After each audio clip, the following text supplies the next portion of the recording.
2026ರ NEET UG ಮರುಪರೀಕ್ಷೆಯ ಫಲಿತಾಂಶ ಪ್ರಕಟ ಆಗಿದೆ. 20 ಲಕ್ಷದ ಪೈಕಿ ಅರ್ಹತೆ ಪಡೆದಿರೋದು 11.21 ಲಕ್ಷ ವಿದ್ಯಾರ್ಥಿಗಳು. ನೀಟ್ ಯುಜಿ ಫಲಿತಾಂಶದಲ್ಲಿ ಮಹಿಳೆಯರದ್ದೇ ಮೇಲುಗೈ. ಅರ್ಹತೆ ಪಡೆದವರ ಪೈಕಿ 58% ವಿದ್ಯಾರ್ಥಿನಿಯರು.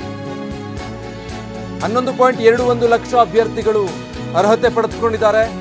ಪಂಜಾಬ್ ಮತ್ತೆ ಹರಿಯಾಣದ ವಿದ್ಯಾರ್ಥಿಗಳು ಅಗ್ರಸ್ಥಾನ ಪಡೆದುಕೊಂಡಿದ್ದಾರೆ. ಒಟ್ಟು 5440 ಪರೀಕ್ಷಾ ಕೇಂದ್ರಗಳಲ್ಲಿ ಮರುಪರೀಕ್ಷೆ ನಡೆದಿತ್ತು. ಜೂನ್ 21ನೇ ತಾರೀಕು ಮರುಪರೀಕ್ಷೆ ಆಗಿತ್ತು. ಭಾರತದ 551 ನಗರ, ವಿದೇಶದ 14 ನಗರಗಳಲ್ಲಿ ಪರೀಕ್ಷೆ ಆಗಿತ್ತು. ಸುಮಾರು 20 ಲಕ್ಷ ವಿದ್ಯಾರ್ಥಿಗಳು ಮರುಪರೀಕ್ಷೆಯನ್ನು ಬರೆದಿದ್ರು. 20 ಲಕ್ಷದ ಪೈಕಿ 11.21 ಲಕ್ಷ ಅಭ್ಯರ್ಥಿಗಳು ಈಗ ಅರ್ಹತೆಯನ್ನು ಪಡೆದುಕೊಂಡಿದ್ದಾರೆ. ಬಹಳ ರಂಪಾಟ ಆಗಿತ್ತು ಈ ಬಾರಿ ನೀಟ್ ಪರೀಕ್ಷೆ. ಪ್ರಶ್ನೆ ಪತ್ರಿಕೆ ಸೋರಿಕೆಯಾಗಿ ಮೇ 3ನೇ ತಾರೀಕು ಮೊದಲಿಗೆ ಒಂದು ನೀಟ್ ಪರೀಕ್ಷೆ ನಡೆದಿರುತ್ತೆ. ಆದರೆ ಕ್ವಶನ್ ಪೇಪರ್ ಲೀಕ್ ಆಗಿ ಅದು ದೊಡ್ಡ ಹಗರಣ ಹೊರಗೆ ಬಂದು ಅದಾದಮೇಲೆ ಮತ್ತೆ ಮರುಪರೀಕ್ಷೆ ಘೋಷಣೆ ಆಗುತ್ತೆ. ಆ ಅಂತರದಲ್ಲಿ ಸಾಕಷ್ಟು ವಿದ್ಯಾರ್ಥಿಗಳು ಪರೀಕ್ಷೆ ಬರೆದಿದ್ದವರು ದೇಶಾದ್ಯಂತ ಈ ಸಂಬಂಧ ಆಕ್ರೋಶ ವ್ಯಕ್ತ ಆಗುತ್ತೆ. ಆಮೇಲೆ ಮರುಪರೀಕ್ಷೆ ನಡೆದಿದ್ದು, ಅದರ ಫಲಿತಾಂಶ ಈಗ ಪ್ರಕಟ ಆಗಿದೆ. ಪಂಜಾಬ್ ಹರಿಯಾಣದ ವಿದ್ಯಾರ್ಥಿಗಳಿಗೆ ಅಗ್ರಸ್ಥಾನ ದೊರೆತಿದೆ. ಪಂಜಾಬ್ನ ಆರ್ಯನ್ ಗುಪ್ತಾಗೆ 720ಕ್ಕೆ 715 ಅಂಕ, ಹರಿಯಾಣದ ಪಾಂಚುಲ್ ಬನ್ಸಾಲ್ಗೆ 720ಕ್ಕೆ 715.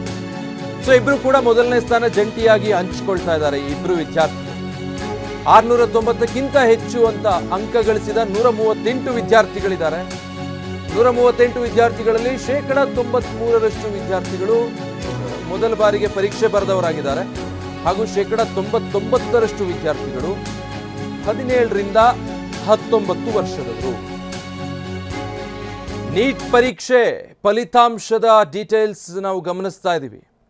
ಪಂಜಾಬ್ ಮತ್ತು ಹರಿಯಾಣದ ವಿದ್ಯಾರ್ಥಿಗಳಿಗೆ ಅಗ್ರಸ್ಥಾನ ಸಿಕ್ಕಿದೆ. ಇಬ್ಬರು ವಿದ್ಯಾರ್ಥಿಗಳು 720ಕ್ಕೆ 715 ಅಂಕಗಳನ್ನು ತಗೊಂಡಿದ್ದಾರೆ. ಪಂಜಾಬ್ ಮತ್ತು ಹರಿಯಾಣದ ಪಾಂಚುಲ್ ಬನ್ಸಾಲ್ ಮತ್ತು ಪಂಜಾಬ್ನ ಆರ್ಯನ್ ಗುಪ್ತಾ ಈ ಇಬ್ಬರು ಕೂಡ 720ಕ್ಕೆ 715 ಅಂಕಗಳನ್ನು ತಗೊಂಡಿದ್ದಾರೆ. ಜಂಟಿಯಾಗಿ ಮೊದಲ ಸ್ಥಾನ ಹಂಚಿಕೊಂಡಿದ್ದಾರೆ. ಇನ್ನು 690ಕ್ಕಿಂತನೂ ಹೆಚ್ಚು ಅಂಕ ಪಡೆದಿರೋರು ಸುಮಾರು 138 ವಿದ್ಯಾರ್ಥಿಗಳಿದ್ದಾರೆ. ಇದರಲ್ಲಿ 93% ವಿದ್ಯಾರ್ಥಿಗಳು ಇವರೆಲ್ಲ ಮೊದಲನೇ ಬಾರಿಗೆ ಪರೀಕ್ಷೆ ಬರೆದಿದ್ದವರು. ಆ ಪೈಕಿ 138 ವಿದ್ಯಾರ್ಥಿಗಳು 690ಕ್ಕಿಂತ ಹೆಚ್ಚು ಬರೆದಿದ್ದಾರೆ. ಡೀಟೇಲ್ಸ್ ಕೊಡ್ತಾರೆ ನಮ್ಮ ಪ್ರತಿನಿಧಿ ಮಹೇಶ್. ಇಡೀ ದೇಶದಲ್ಲಿ ಸಾಕಷ್ಟು ಚರ್ಚೆ, ಆಕ್ರೋಶ, ವಿವಾದಗಳಿಗೆ ಕಾರಣ ಆಗಿದ್ದು ಈ ಬಾರಿ ನೀಟ್ ಪರೀಕ್ಷೆಯ ಪ್ರಶ್ನೆ ಪತ್ರಿಕೆ ಸೋರಿಕೆಯಾಗಿ ಮರುಪರೀಕ್ಷೆಯಾಗಿ ಇದೀಗ ಫಲಿತಾಂಶ ಪ್ರಕಟ ಆಗಿದೆ. ಡೀಟೇಲ್ಸ್ ಕೊಡೋದಾದ್ರೆ. ಖಂಡಿತ ವಿಜಯ್, ಸಾಕಷ್ಟು ವಿವಾದದ ಬಳಿಕ ಇಂದು ನೀಟ್ ಫಲಿತಾಂಶ ಪ್ರಕಟ ಆಗಿರುವಂತದ್ದು. ಪ್ರಮುಖವಾಗಿ ಮೊದಲೇ ಆರಂಭದಲ್ಲೇ ಸಾಕಷ್ಟು ವಿಘ್ನಗಳು ಕೂಡ ಇರುವಂತದ್ದು. ಮರುಪರೀಕ್ಷೆ ನಡೆಸಿ ಈಗ ಫಲಿತಾಂಶ ಪ್ರಕಟ ಆಗಿದೆ. ಸುಮಾರು 11,21,000 ಲಕ್ಷ ಅಭ್ಯರ್ಥಿಗಳು ಇದಕ್ಕೆ ಅರ್ಹತೆ ಪಡೆದಿರೋದು ಕೂಡ ಗೊತ್ತಾಗ್ತಿರುವಂತದ್ದು. ಇದರಲ್ಲಿ ಪಂಜಾಬ್ ಮತ್ತೆ ಹರಿಯಾಣದ ವಿದ್ಯಾರ್ಥಿಗಳು ಅಗ್ರಸ್ಥಾನ ಪಡೆದಿರುವಂತದ್ದು. NTA ಈ ಒಂದು ಪ್ರಕಟಣೆ ಕೂಡ ಲಭ್ಯ ಆಗಿರುವಂತದ್ದು. ಇದು ವಿದ್ಯಾರ್ಥಿಗಳ ವೈದ್ಯಕೀಯ ಪ್ರವೇಶಾತಿ ಮತ್ತೆ ಕೌನ್ಸಿಲಿಂಗ್ ಸೇರಿದಂತೆ ಸಾಕಷ್ಟು ಸಹಕಾರ ಆಗಲಿದೆ ಅಂತ ಹೇಳ್ಬೋದು.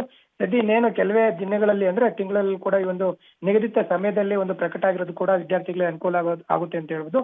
ದೇಶಾದ್ಯಂತ ಸುಮಾರು 551 ನಗರಗಳಾಗಿರ್ಬೋದು ಮತ್ತೆ ಫಾರಿನ್ ಅಲ್ಲೂ ಕೂಡ ಎಕ್ಸಾಮ್ ಅನ್ನು ಅಟೆಂಡ್ ಮಾಡಿದ್ರು.